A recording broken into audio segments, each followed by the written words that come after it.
Di akhirat Bapak Ibu, yang kita dapatkan itu hanya dua. Rahmat, kasih sayang Allah, dan keadilan Allah di akhirat nanti. Jadi di akhirat itu kita tidak mendapatkan hukuman, tidak mendapatkan azab, enggak. Ya, Allah itu tidak mengazab manusia di akhirat, tidak menghukum manusia. Yang kita dapatkan nanti di akhirat hanya dua, kasih sayang Allah, kemudian keadilan Allah. Yang kita harapkan dari umat Nabi Muhammad SAW itu adalah kasih sayang Allah, agar kita masuk surganya.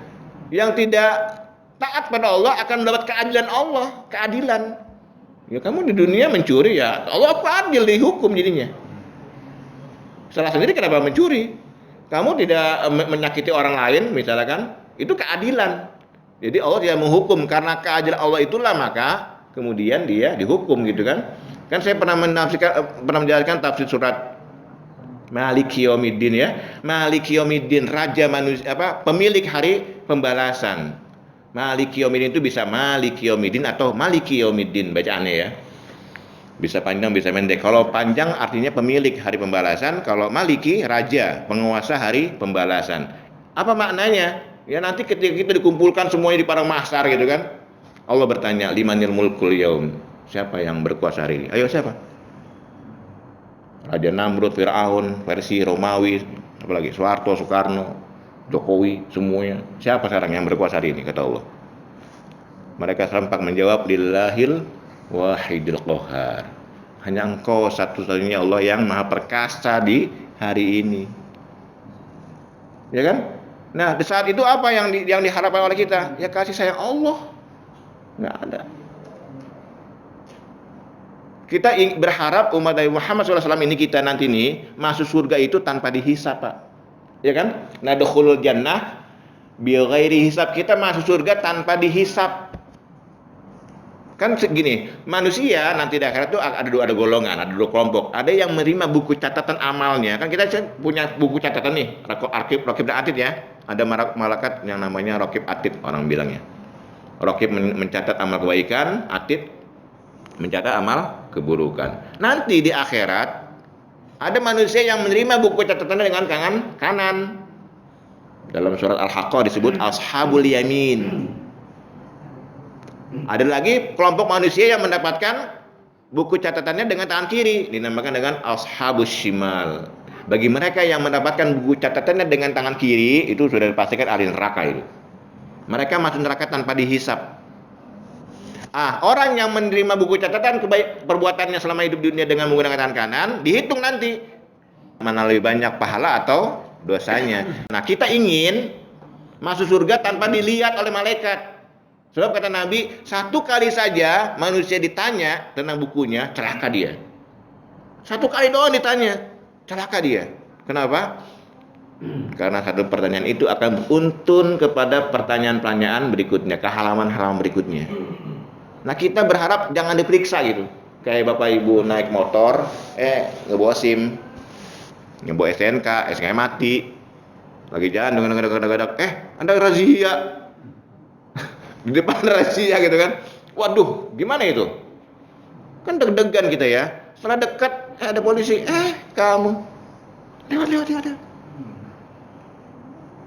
Gimana tuh perasaan tuh? Kita ngebawa SIM, ngebawa SNK lagi razia, ada polisi, Bapak Idris, nggak diperiksa gitu, semuanya berhentiin. Nah, kita ingin di surga seperti itu, Bu. Ya logikanya begitu analoginya. Ya, nadkhulul jannah bighairi hisab, masuk surga tanpa hisab.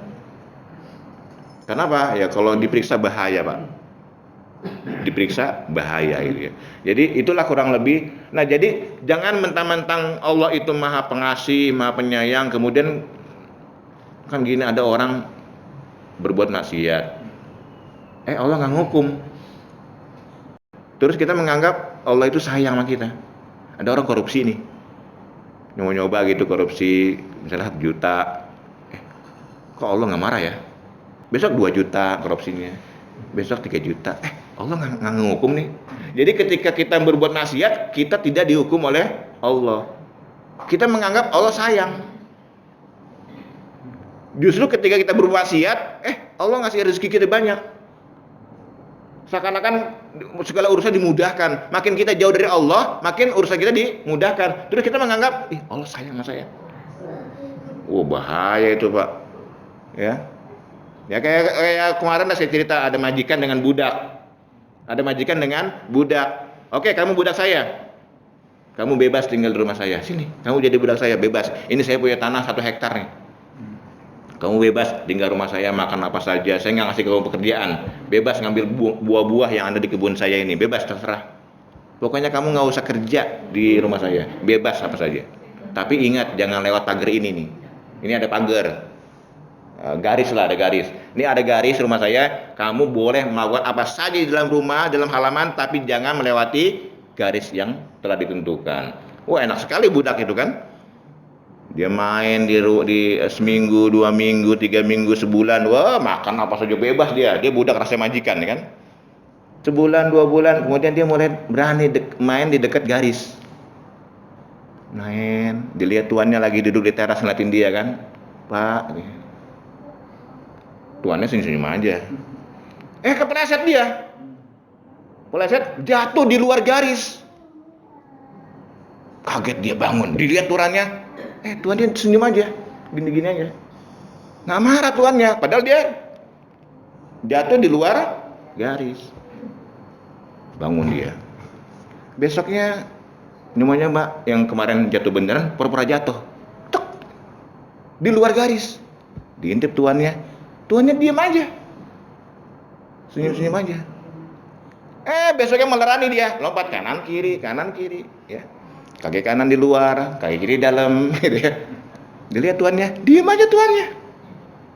Besoknya dia mulai berani main di luar garis. Dan lebih banyak setiap harinya dia main di luar garis. Dilihat tuannya diam aja. Kadang-kadang negor, Pak. Padahal dia lagi di luar garis, Pak, gitu negor ya. Suatu hari jemaah sekalian, tuannya manggil, sini kamu. Sini kamu. Bukankah aku sudah pernah berkata, aku melarang kamu main di luar garis? Oh iya Tuan, saya ingat Tuan ngomong itu. Tapi kenapa? Kemarin saya lihat kamu jatuh, badanmu di luar garis. Besoknya kamu pura-pura jatuh. Besoknya lompat kanan kiri. Besoknya mulai berani kamu main di luar garis. Dan tiap harinya kamu main di luar garis. Saya hitung, saya catat, ada 3.456 kali kamu main di luar garis. Dan hari ini aku akan mencambuk kamu sebanyak itu. Sebanyak berapa? 3.456 kali kamu main di luar garis sebagai pelanggaran. Dan saya hari ini akan mencambuk kamu sebanyak itu. Tuh kalau gitu gimana budaknya? Bisa ngelawan nggak? Sama Bu. Jadi budak dengan cerita tadi itu bukan budak dengan majikan. Cerita itu tentang kita dengan Allah. Kan kita budak Allah ya.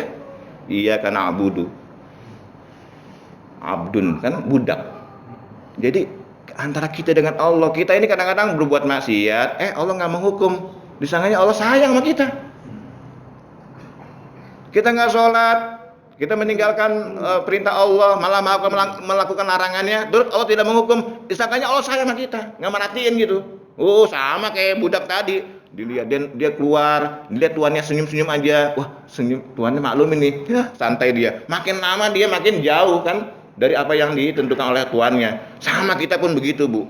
Ketika kita berbuat maksiat, kemudian Allah diam saja, jangan menganggap Allah itu tidak mencatat. Nanti kelak di yaumuddin, ya, di hari pembalasan dipanggil kita malaikat, "Sini kamu," dengan suara yang menakutkan. "Sini kamu. Hari ini jam sekian tidur sama siapa kamu?" Bahaya tuh kalau begitu tuh. Hari ini jam sekian, kenapa nggak sholat? Hari ini jam sekian, kenapa mencuri, korupsi, zina, minum? Ditanya lengkap, catatannya lengkap. Berikut dengan videonya. Nggak ada orang yang bisa mengelak. Itu ya, itu tafsir Maliki Yaumiddin. Jadi berusaha, memang manusia mahalul khata' wan nisyan, manusia tempatnya salah dan lupa. Tapi sebaik-baik orang yang berbuat salah itu adalah mereka yang setelah berbuat kesalahan langsung minta ampun pada Allah.